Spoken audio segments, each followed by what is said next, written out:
Alors, je crois qu'il est important de resituer en fait notre intervention au niveau de ce bassin de crise à l'Est, puisque finalement nos interventions remontent vers les années 2017-2018 et s'inscrivaient dans un effort, je dirais, d'intervention à l'époque dans des bassins de fragilité et des situations de crise.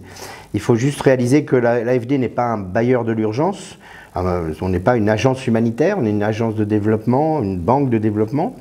Mais compte tenu de ces situations que nous avons connues au niveau du Sahel et plus particulièrement au Tchad, nous avons fait l'effort de déployer des interventions nouvelles pour nous, au niveau du bassin de crise du lac Tchad, au niveau de la frontière soudanaise et au niveau de la frontière centrafricaine. Et donc c'était pour nous des projets relativement innovants, et qui s'inscrivait dans une logique de, on peut dire, de triple nexus, d'un côté, humanitaire, développement et paix, mais également par rapport à l'époque, tous les efforts que la France menait au niveau de l'Alliance Sahel, dans ce que nous avons appelé l'approche territoriale intégrée. Et donc ces interventions s'inscrivent véritablement dans, je dirais, une antériorité par rapport à la crise actuelle. C'est-à-dire que dès 2018, nous étions actifs, donc, au travers de ce projet dont on parlera plus tard, au niveau de ce bassin. C'est-à-dire que la nouvelle crise qui est apparue donc, il y a quelques années, eh bien, a vu déjà notre présence avec l'Union européenne, avec d'autres bailleurs. Et il faut juste rappeler que au moment de l'intervention de ce nouveau bassin de crise avec la guerre au Soudan, nous avions encore 400 000 réfugiés dans cette région, dans ces trois provinces, Wadi Fira, Sila et Wadaï. Se situe dans la continuité de cette intervention précédente. Continuité dans deux sens.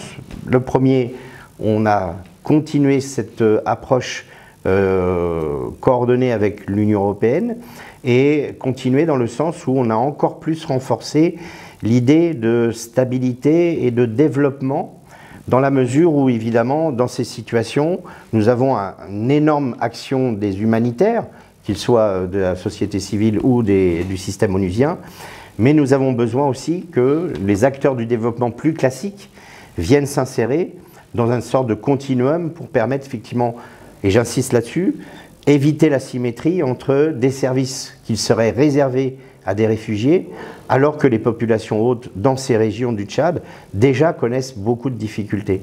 Et donc l'idée, c'est de véritablement s'inscrire dans un continuum de développement par rapport à des besoins aujourd'hui plus tournés vers l'humanitaire.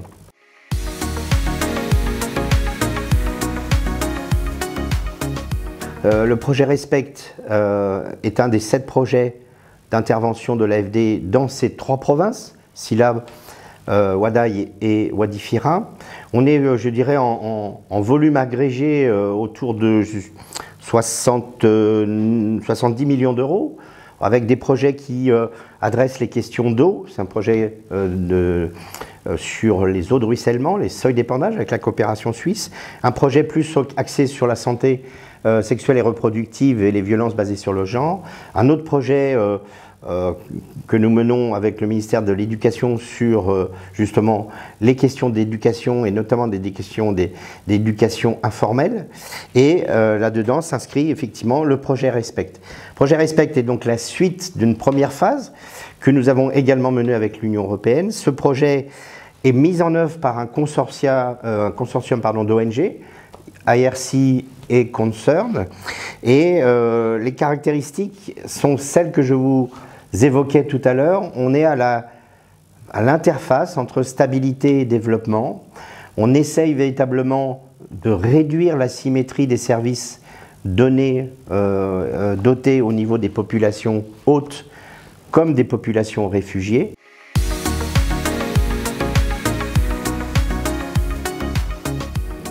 Et évidemment aujourd'hui, avec la situation que vous connaissez, avec cet afflux permanent, même je dirais en augmentation de réfugiés, on fait face effectivement à des enjeux et à des défis majeurs. On essaye effectivement là aussi de mettre en place des actions, là encore, génératrices de revenus pour ces communautés. On essaye également de mettre en place des mécanismes de gestion des crises, des conflits, des tensions communautaire. Et donc le défi pour un bailleur de développement, c'est l'agilité, c'est d'essayer de faire face à des imprévus et de ne pas dire « ah, c'est pas prévu dans le projet ».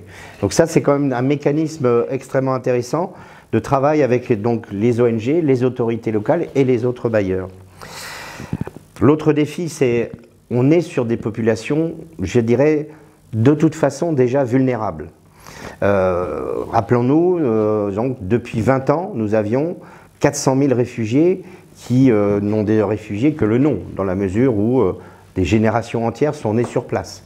Et donc ces populations hautes, comme ces populations dites réfugiées, eh bien, font face en fait à des difficultés énormes en matière de dotation de facteurs, un climat ingrat, des terres certes, je dirais, disponibles mais souvent défectueuses.